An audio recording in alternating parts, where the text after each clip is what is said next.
Hello guys, welcome back. இன்றைக்கி நம்ம பார்க்க போகிற டேட்டா ஸ்ட்ரக்சர் வந்து ஸ்டாக்கு. இது ஒரு சிம்பிள் டேட்டா ஸ்ட்ரக்சர் தான், ஆனால் இது யூஸ் கேசஸ் நிறையா இருக்குது. இந்த மாதிரி ஒரு புக்கை வரிசையாக ஒன்று மேலே ஒன்று அடுக்கி வச்சா எப்படி இருக்குமோ இதே ஸ்ட்ரக்சரில் தான் இந்த ஸ்டாக் இருக்கும். இது என்ன பிரின்சிபலை ஃபாலோ பண்ணுதுன்னா லாஸ்ட் இன் ஃபர்ஸ்ட் அவுட் பிரின்சிபலை. அதாவது இங்கே வரிசையாக ஒரு பிளேட்டுக்கு மேலே ஒரு பிளேட் அடுக்கி வச்சுட்டே வாங்க. நீங்கள் லாஸ்ட்டாக எந்த பிளேட்டை அடுக்குனீங்களோ அதை தான் ஃபஸ்ட்டாக நீங்கள் எடுக்க முடியும். ஓகேவா? இதே கான்செப்டில் தான் ஸ்டாக்கும் ஒர்க் ஆகுது. ஸ்டாக்கில் 2 ஆப்ரேஷன்ஸ் முக்கியமானது. ஒன்று புஷ்ஷு, ஒன்று பாப்பு. இதான் உங்களோட ஸ்டாக்குன்னு வச்சுக்கோங்க. நான் எப்போல்லாம் புஷ் கால் பண்ணுறனோ அப்போல்லாம் ஒரு எலமெண்ட் ஆட் ஆகிட்டே வரணும். எப்போல்லாம் பாப் கால் பண்ணுறனோ அப்போல்லாம் அந்த ஒரு எலமெண்ட் ரிமூவ் ஆகிட்டே வரணும். ஜஸ்ட் லைக் நம்ம அரேயில் யூஸ் பண்ணுற அதே மெத்தட் தான். இதோட யூஸ் கேசஸ் பார்த்தீங்கன்னா நிறையா இருக்குது. நான் ஒரு சிலதை மட்டும் இங்கே கோட் பண்ணியிருக்கேன். இந்த அல்காரிதம்ஸ் பார்ட் வரும்போது இதை பார்க்கலாம். நம்ம நார்மலாக பண்ணுற அன்டூ மெக்கானிசம் இதை பேஸ் பண்ணி தான் இருக்குது. ஃபங்க்ஷன் கால் மேனேஜ்மெண்ட்லாம் ஒன்றும் இல்லை. நம்ம ஜாவா ஸ்கிரிப்டில் கால் ஸ்டாக்னு ஒரு விஷயம் இருக்கும். நம்ம எப்போல்லாம் ஒரு ஃபங்க்ஷனை கால் பண்ணுறோமோ அப்போல்லாம் அது கால் ஸ்டாக்கில் ஆட் ஆகிட்டே வரும். ஜாவா ஸ்கிரிப்ட் கால் ஸ்டாக் எப்படி ஒர்க் ஆகுதுன்னு நான் உங்களுக்கு காட்டுறேன். நம்ம ஜாவா ஸ்கிரிப்ட் கால் ஸ்டாக் எப்படி ஒர்க் ஆகுதுன்னு பார்க்கலாம். நான் ஒரு ஃபங்க்ஷன் எழுதிக்கிறேன்.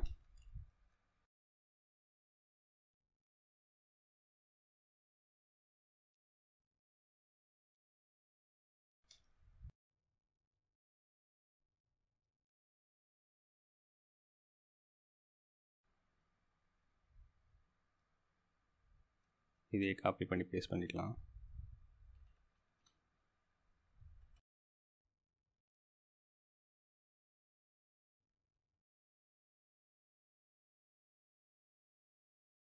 செகண்ட் ஃபங்க்ஷன், இது தேர்ட் ஃபங்க்ஷன். ஸோ இந்த ஃபர்ஸ்ட் ஃபங்க்ஷனுக்குள்ள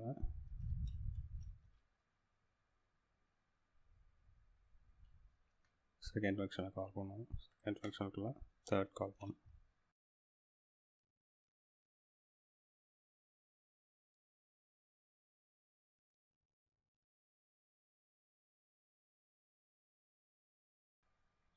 ஸோ நான் இங்கே ஃபஸ்ட் ஃபங்க்ஷன் ஒன்று எழுதி அதுக்குள்ளே இந்த செகண்ட் ஃபங்க்ஷனை கால் பண்ணியிருக்கேன்.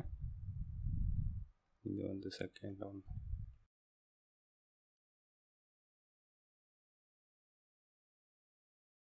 இது லாஸ்ட்டு.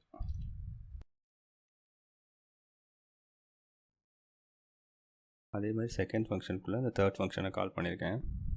இது எப்படி கால் ஸ்டாக்கில் இன்வோக் ஆகுதுன்னு பார்க்கலாம். ஃபங்க்ஷன் எழுதி முடித்ததுக்கப்புறம் ஒரு HTML பேஜில் இந்த ஸ்கிரிப்டை ஜாயின் பண்ணிட்டு உங்கள் என்ன எக்ஸ்டென்ஷன் லோக்கல் சர்வருக்கு யூஸ் பண்ணுறீங்களோ அதை வச்சு அதை ஓப்பன் பண்ணிக்கோங்க. இந்த HTML பேஜை. இது வந்து உங்கள் டிஃபால்ட் ப்ரௌசர் எதோ வச்சுருக்கீங்களோ அதில் ஓப்பன் ஆகும் இந்த பேஜு. அதில் ரைட் கிளிக் கொடுத்து இன்ஸ்பெக்ட் பண்ணிக்கோங்க. டெவ் டூல்ஸ் ஓப்பன் ஆகும்.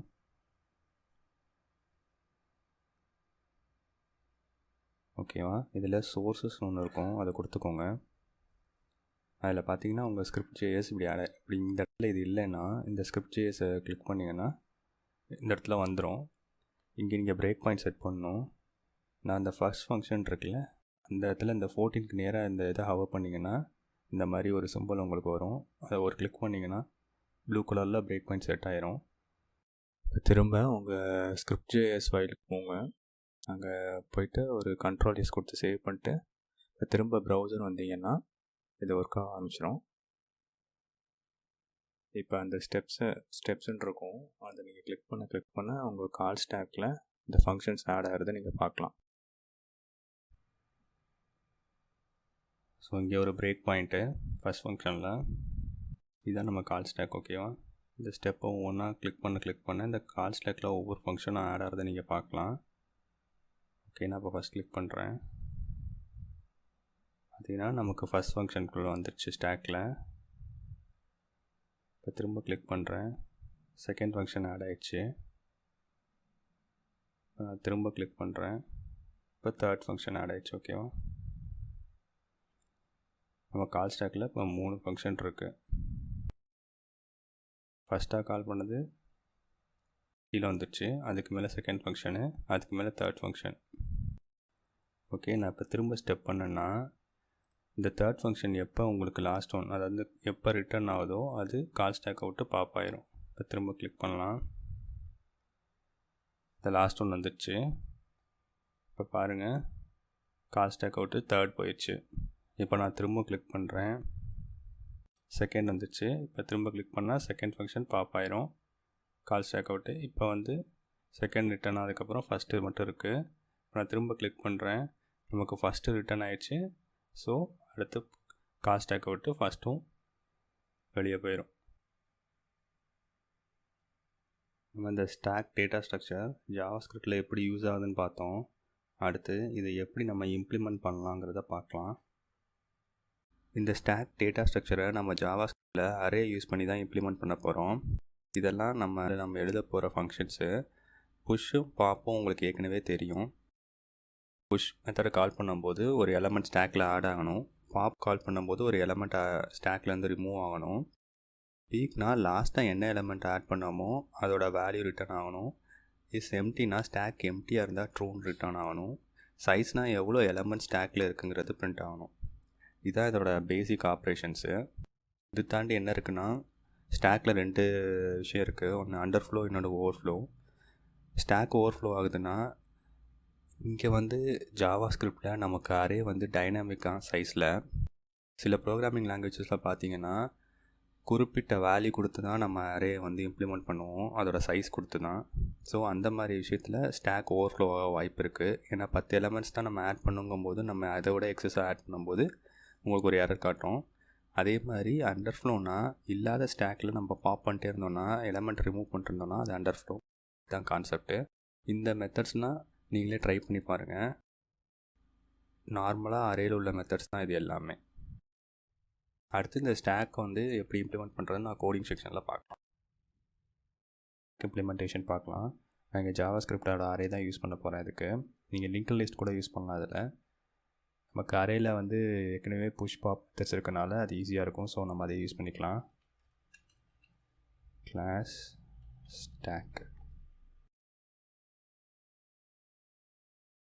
Constructor function. ஸோ இங்கே நமக்கு ஒரு எம்டி அரே வேணும், ஐட்டம்ஸ் வச்சுக்கலாம்.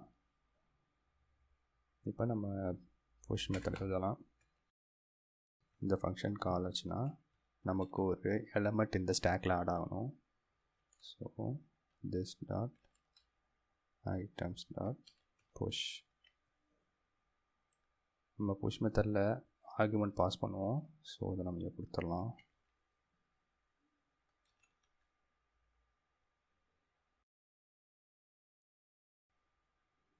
அடுத்து பாப்பு லாஸ்ட் எலமெண்ட் வந்து நமக்கு அதில் பாப் ஆகணும்.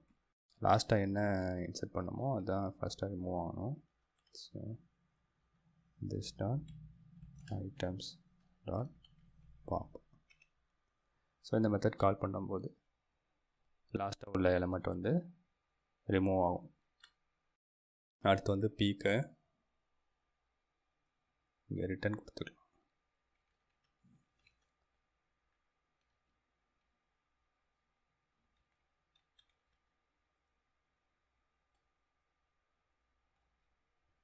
பீக்னா லாஸ்ட்டாக என்ன எலமெண்ட் இருக்கோ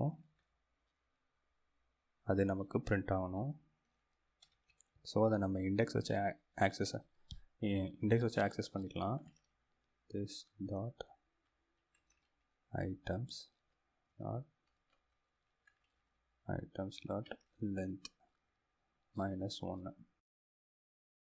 லென்த் எப்பயும் இண்டெக்ஸோட ஒன்று கூட இருக்கும். ஸோ -1 போடும்போது நமக்கு லாஸ்ட்டாக இருக்க இண்டெக்ஸில் வேல்யூ வந்துடும். வேறு என்ன இருக்குது, பீக் எம்டியாக இருக்கான்னு செக் பண்ணோம். Is empty.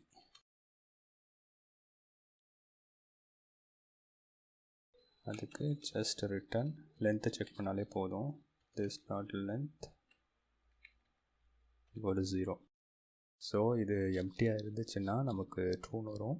சப்போஸ் எலமெண்ட்ஸ் இருந்துச்சுன்னா ஃபால்ஸ் நமக்கு வந்துடும். அடுத்து வந்து சைஸ் இருக்குது. சைஸ்க்கு நம்ம எப்போ போல் லென்த்தை ரிட்டர்ன் பண்ணிக்கலாம்.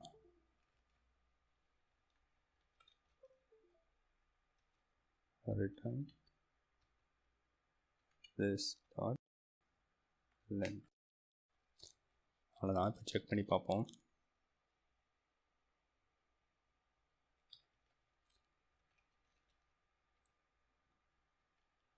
sorry, const my stack.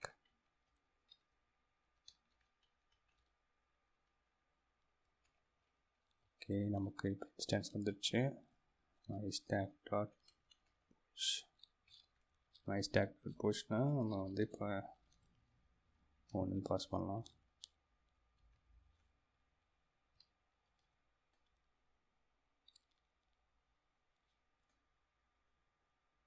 நீங்கள் இதை கன்சோல் லாக் போட்டிங்கன்னா என்ன ரிட்டர்ன் ஆகுது பார்க்கலாம். ஆக்சுவலாக அரேயில் புஷ் மெத்தட் என்ன பண்ணணும்னா ஒரு எலமெண்ட் இன்சர்ட் பண்ணும்போது அதோட லென்த்தை வந்து ரிட்டர்ன் பண்ணும்.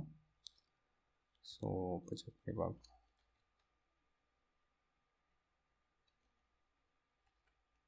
இன்னொரு எலமெண்ட் இன்சர்ட் பண்ணிட்டு செக் பண்ணுவோம். இப்போ லென்த் வந்து 2ன்னு இருக்கும்.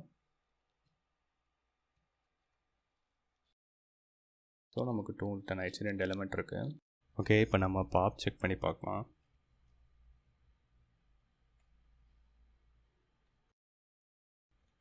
இப்போ நான் பாப் பண்ணோன்னா லாஸ்ட் டைம் ஆட் பண்ணும்போது 2 அது வந்து நமக்கு ரிட்டர்ன் ஆகணும். ஓகே, 2 ரிட்டர்ன் ஆயிடுச்சு. திரும்பவும் பாப் பண்ணால் 1 ரிட்டர்ன் ஆகணும்.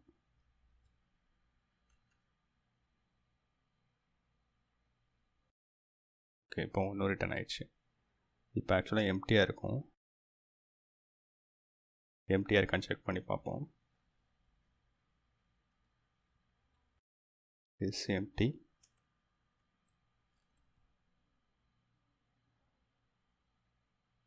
ஃபால்ஸ்னு வருது. ஸோ நம்ம லென்த் செக் பண்ணி பார்ப்போம்.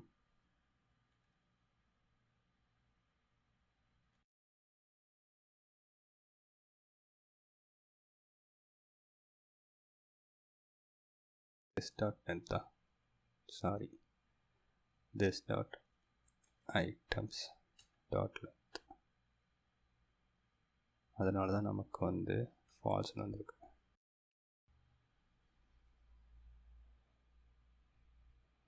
ஓகே ஓகே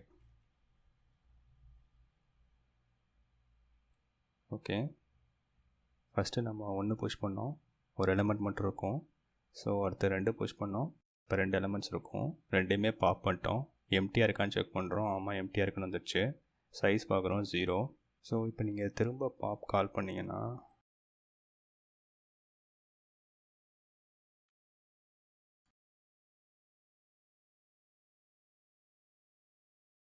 அன்டிஃபைன்ட் வருது. அதாவது எம்டி ஸ்டாக்கை பாப் பண்ணுறதுக்கு ஏதாவது எரர் மெசேஜ் வைக்கலாம். ஸோ இதாவது இங்கே என்ன பண்ணலான்னா இஃப் திஸ் டாட் எம்டியை கால் பண்ணுவோம். இது நமக்கு எம்டியாக இருந்துச்சுன்னா ட்ரூன்னு கொடுக்கும். அப்படி ட்ரூவாக இருந்துச்சுன்னா நம்ம ஏதாவது எரரை கூட த்ரோ பண்ணலாம். ரிட்டர்ன் நியூ எரர் என்னென்னா ஸ்டாக் எம்டியாக இருக்குது அப்படின்னு சொல்லலாம். stack is empty.